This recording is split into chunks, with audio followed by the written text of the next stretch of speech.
superstars, it has been a struggle. Take this personal. Nobody's feeling bad for you. You're the champs.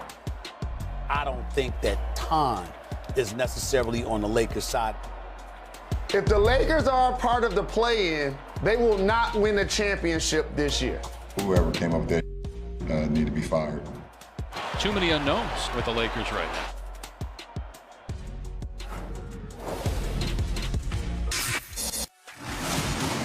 From South Beach to South Street and everywhere in between. From A to Z. A to Z, Keyshawn, J. Will, Zubin, presented by Progressive Insurance. Progressive's Home Quote Explorer, changing the way you buy home insurance. Now you can go online, get a custom quote, save both time and money. Learn more at Progressive.com. Alan Hahn in for Zubin, and we go A to Z, and it is Basketball Hall of Fame weekend. Shout out to my good friend Mike Breen, who's being inducted tonight. The Kurt Gowdy Award. He's a great, absolutely great announcer for the NBA, voice of the league. And Bill Walton, Hall of Famer. Speaking of which, Bill Walton's going to join us in the 9 o'clock hour. You do not want to miss that. Throw it down, big fella. We are basically going to say hello and then sit back and enjoy the pearls of wisdom that come out of his mouth. But speaking of UCLA big men, Kareem Abdul-Jabbar. So the NBA has created, guys, a Social Justice Champion Award. It recognizes a player who best embodies Abdul-Jabbar's strive for social justice and racial equality.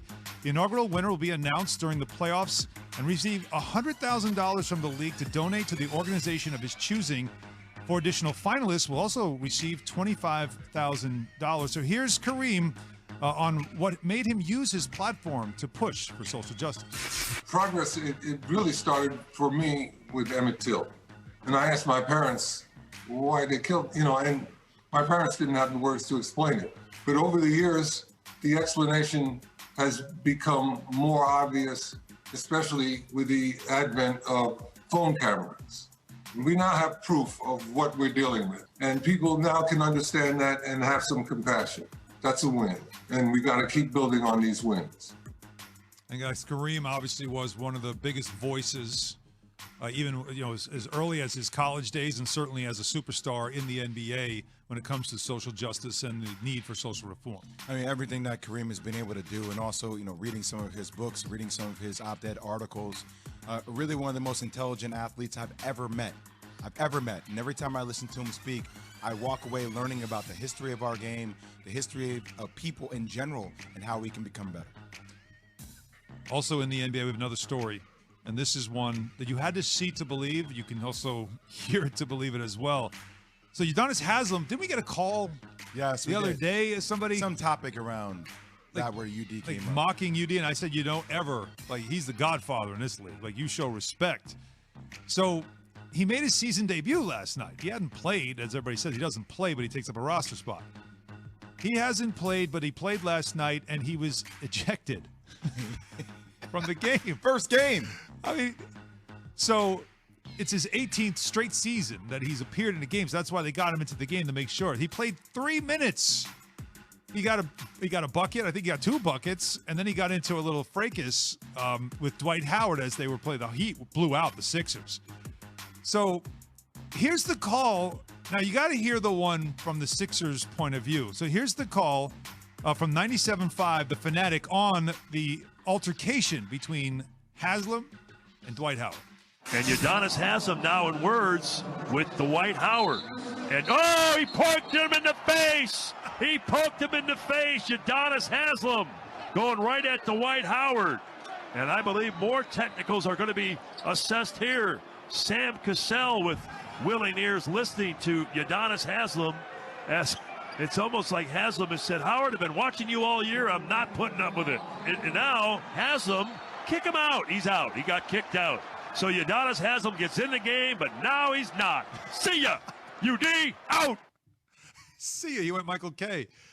But if you see the play, so they're boxing out, and Dwight Howard doing what Dwight Howard does. He kind of aggravates him. Yeah, and he grabbed him by the arm and he threw him down to the floor. And Haslem was like, no, you don't do that to me. I don't think he threw him down to it looked like a swipe move, where literally Udonis's weight got used against him, and he kind of nudged him. It wasn't like a throw to the floor. Well, not a throw, but yeah, he definitely used leverage. Yeah, and just took him down. I know, but I feel like UD had that planned. You think so? Oh, let me just get in here and let me get out of here. UD loves. Come on, I love UD. UD is the first one to say something to you now to spark it up. But like he had it planned as far as getting kicked out. I had it planned like this dude. As soon as he say something to me, I think he just has a plan. He's going to set the tone. Yeah, whenever he's in the game, he sets the tone. I mean, they blew out the Sixers. Yes, I mean, that's a big win for Miami. Yeah, I mean, whether or not they want the number one seed or where they are, but the NBA don't really just get down. I ain't trying to square up with UD though. No, I'm saying, won't they just get down? They be fake fighting. We should do that. We should do that one show. Top 5 guys in the league you do not want to fight. There aren't many left. You do not want. There are a couple. Haslem's I'm one sure for sure. You don't want to scrap with that probably can throw them things. I'm sure some. There was a guy who's he's like a kickboxing champion. Who is he? With the Raptors. You remember him? Yeah, what's his name? Man, that's a guy you definitely used to be one. Don't want to mess with. Yeah, that's another guy as well. If he hits you one good, it ain't gonna be no kickboxing. Yeah. It's escaping me right now, but definitely know about him. And he's got a kickbox. He's actually like a champion, and that's a guy you don't want to fight. Nobody messes with him. But yeah, the league used to be more of that. For sure. A lot more of that. And Haslem's from that era, too. James Johnson. Yeah, James Johnson. That's absolutely the one. But still, just kind of funny. He gets in the game. He gets recorded the game. Okay, so that's 18 straight seasons you've played. We don't know if he's going to come back. Then Dwight gets into it. And he's like, all right, I've had enough of you already. Like, you've been in 3 minutes in the game. But that's why I call him the Godfather. All right, so the guys say that Baker Mayfield. Me to care about your games if you're telling me you don't. And load management is part of the reason probably today that we have play-in tournaments. Load management. Curse word in sports, isn't it? Or curse phrase or whatever you want to call it. People, fans are tired of hearing about it. And the question is, of course, will it be sneaking its way into the NFL? What are you making a face for? Because heavy metal was the back end of the music. It sounded good. It was intense. That's what we're about to do here. Yeah, we are. Doesn't it get you fired up? Yeah, let's go. It's about time for some screaming and yelling. And speaking of rants, listen to Greeny on his radio show yesterday. I thought this was fantastic. I heard it in the car, and I was just like, yelling out, absolutely, I agreed with everything he said on this. And it has to do with a load management reaction to the NBA. But it was a reaction to a LeBron James tweet. Now, LeBron James, not a load management guy, as we know. He's a guy that always wants to play. But he had a tweet the other day that caught me and Greeny and several others when we saw a certain phrase. Oh, my goodness. He said, getting close, but, here's the key phrase, I won't be in the lineup tonight. This was against the Rockets. But more importantly, I'll be there to put that championship banner in the rafters at Staples Center in front of our fans. More importantly, I'll let Greeny take it from here. Nothing is more important than playing a game. You have a game. Don't tell me to care about your games if you're telling me you don't. Don't tell me I should get excited about these games if you're telling me you don't. You're not excited. It's more important to raise the banner. Anyone can raise the banner. We came to watch a game. We came to watch you play. You're the best player. Now, again, I don't like doing this when it comes to LeBron because LeBron traditionally has not load managed. But at the end of the day, it is just a perfect microcosm of what has gone wrong here. The players have decided the regular season doesn't matter. Has anybody ever played 82 games? Michael Jordan. No. I'm just saying, like, people who have takes like this. I guarantee you. No.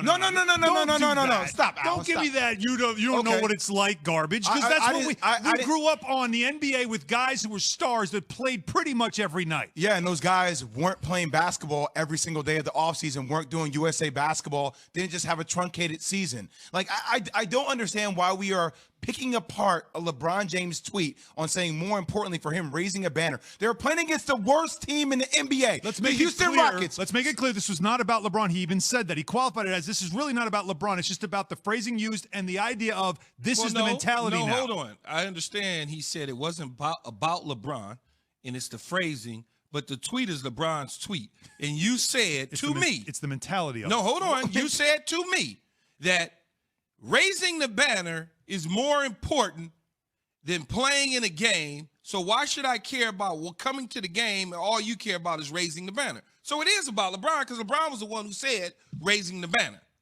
It's the mentality that now is So all if around the you- league. Wait, Wait Keith, on, the Alan. mentality's messed up. The mentality's messed up because you're worried about raising banners. Yes! And that's why I played a game. That's why I played the damn game to win a raise the banner. Don't play semantics with me. No way. Do not play You're semantics crying. with me on Alan, this. Alan, I am hurt.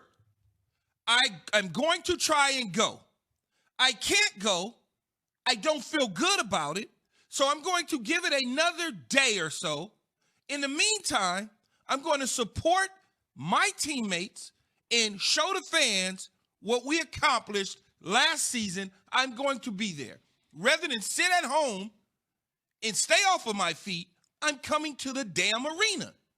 Why is that a problem? And Keith, let me add to this. Alan, what's the main narrative that we draw on Giannis every year? He plays. Wait, he plays. And he balls out all season. When it comes to the playoffs, Can't he get it does, done, he's right? not the same. Right. Okay, so it's not like people are saying, man, aren't we proud of Giannis? He played every single game, and he really competes, and he's an MVP. No, we use that against him. So now you're telling me because a player misses a couple of games, but their team wins the banner. Yes, now we're going to hold that against them? I'm Giannis, Stop it, and I'm the please. scoring champion, and I'm going to be the regular Congrats, season MVP. Giannis. And then we bash him, and Congrats. people kill him all single year. Congrats. You guys This are is a so joke good to at me. playing the semantics I'm game. not This playing is semantics. absolutely are. Absolutely You're talking are. about a player with an injury that is taking an extra day. This is who the example. Says celebrate our banner. It's the example. This is only an Oh, example. God, stop. What you're missing is the point that this is a problem. Give me in the other, league. give me other examples that makes you angry. I'll tell you this. Give me examples that make you angry. I'm going to break the mic. I've been fortunate enough that I don't have to buy a ticket to an NBA game, right? So I don't have to worry about what it's going to cost me and my family to go see a team that I love or a player that maybe my kids love. But I have to just